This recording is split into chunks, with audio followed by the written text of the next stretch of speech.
আমি আমার ছোট ভাইয়ের উদ্দেশ্যে একটা একটা ছোট্ট একটা অভিমানের কথা বলে যাই আপনাদের সবার সামনে, যেটা নিয়ে সাকিব খানের কানে পৌঁছায় আর কি কথাটা।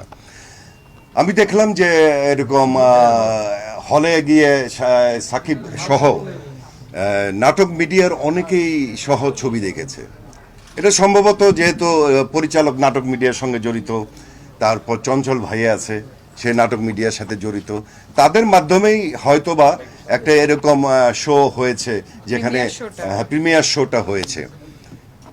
আমরা আশা করেছিলাম যে সাকিব এরকম একটা সুপারহিট ছবি উপহার দিয়েছে, যেখানে চলচ্চিত্রে আজকে সাকিব খান তৈরি করতে যাদের যেসব শিল্পীদের সহযোগিতা লেগেছে, যেসব পরিচালক প্রযোজকদের সহযোগিতা লেগেছে, তাদের নিয়ে একটা প্রিমিয়ার শো করা উচিত ছিল।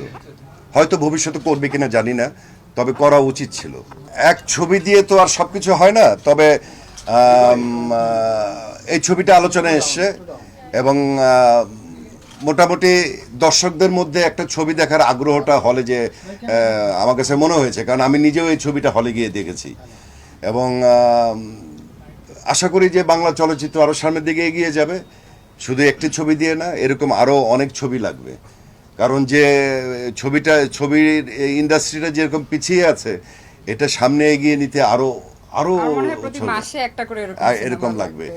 এবং আরেকটা জিনিস হলো যে আমি বলবো, সাকিবকে নিয়ে যারা ছবি বানায় বা সাকিব খান যেসব ছবিতে অভিনয় করে, শুধু ঈদগুলোর মধ্যে সীমাবদ্ধ না থেকে সারা বছরে যদি এরকম একটা করে হিট ছবি দিতে পারে, তাহলে বাংলা চলচ্চিত্র আরো সামনের দিকে এগিয়ে যাবে আশা করি। এটা আমার প্রথম না, এরকম ফিতাকাটা অনুষ্ঠানে অনেক করেছি, বা অনেকের নাম হয়েছে ফিতাকাটা আর্টিস্ট।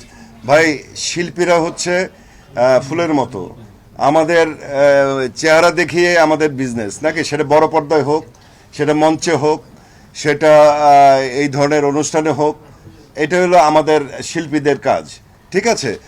তো এতে নিয়ে নেগেটিভ ওয়েতে কোনো কিছু বলার তো আমার মনে হয় কিছু থাকে না। বাট শুধু অপু বিশ্বাস বলেন বা যেটার নাম বললেন, যে আর কে, জায়েদ খান, এরকম অনেকেই করছে, শুধু বাংলাদেশ না, সারা পৃথিবীতে। আমাদের শিল্পীদের ভালো কাজে আমরা সবসময় থাকি, এটা একটা ভালো কাজ, ভালো উদ্যোগ, অতএব আমাদেরকে পাওয়া গেছে।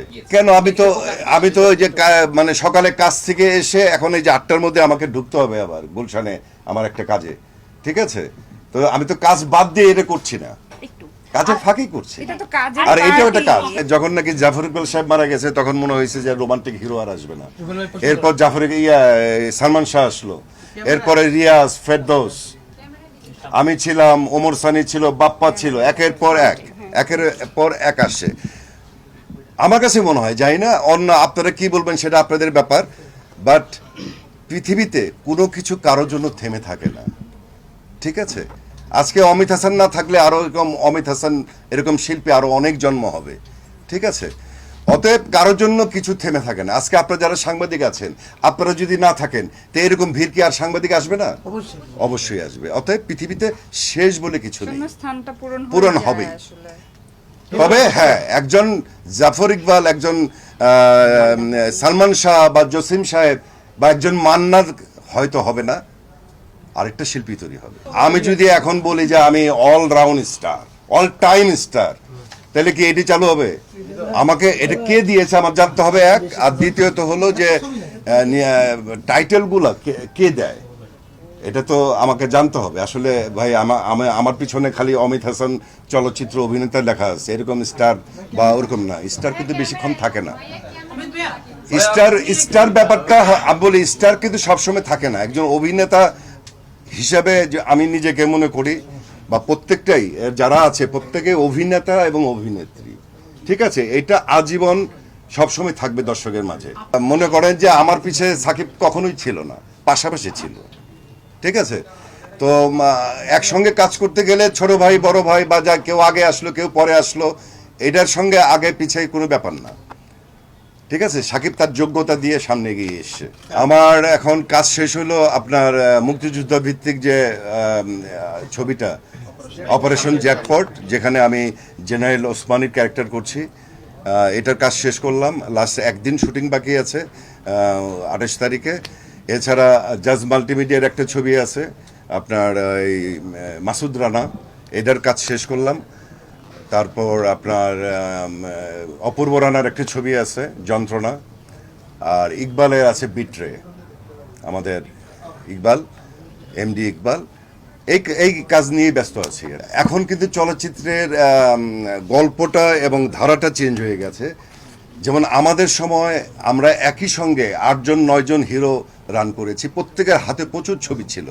যেমন সিনিয়রদের মধ্যে আলমগীর ভাই ছিল, রাজ্জাক আঙ্কেল ছিল, ফারুক সাহেব ছিলেন, এরপরে মান্না, রুবেল, আমি, বাপ্পা, তারপর রিয়াজ, ফেরদৌস, এরকম অনেকেই ছিল।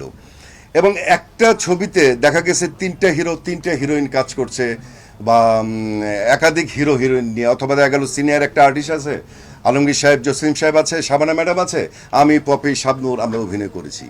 এবং ফ্যামিলি সেন্টিমেন্ট নিয়ে ছবি হইতো, এবং গল্পটা কিন্তু একটা বড় আকারে হইতো। কিন্তু এখন কি দেখা যাচ্ছে? এখন দেখা যায় যে একটা হিরো একটা হিরোইনই বেশি প্রেফার করে অনেকেই।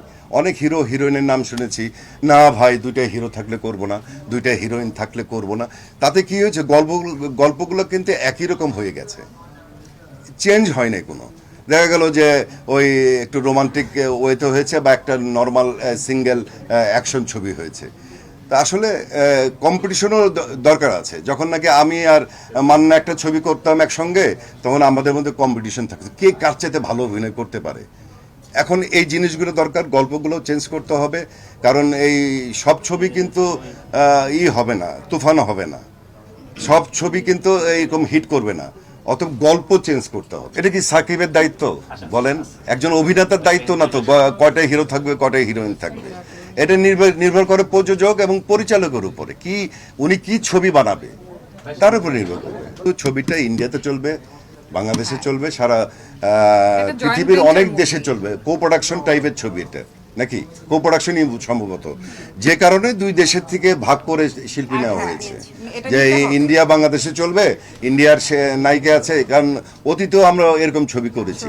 মনে করেন যে আপনার শিকারি, তারপর নবাব, রক্ত, এইসব ছবিতে হিরো বাংলাদেশের, হিরোইন কলকাতার, ভিলেন এক ভিলেন, হ্যাঁ এক ভিলেন বাংলাদেশের, এক। তো এটা হয়ে থাকে, কারণ ওখানে নায়িকা ছিল 2 জন, একটা নায়িকা নিয়েছে কলকাতার, একটা নায়িকা নিয়েছে বাংলাদেশের। এটা নিয়ে আলোচনা হওয়ার কিছু নেই ভাই। ছবি ওই দেশের বাজার তো ধরতেই হবে, কারণ একটা বিগ বাজেটের ছবি, কো প্রোডাকশন ছবি, এই দেশে ও দেশের চলবে। যদি এখন, হ্যাঁ এখন মনে করেন ওই দেশের কোনো শিল্পী নাই, তখন ওরা বলবে না এই কথা যে বাংলাদেশের ছবি আমরা কেন চালাবো। একটা শিল্পী যদি চিন্তা করে যে আমি এর সাথে কাজ করব, এটা সম্পূর্ণ বললাম না, যাই কিছু নির্ভর করে ডিরেক্টর প্রডিউসারের উপর।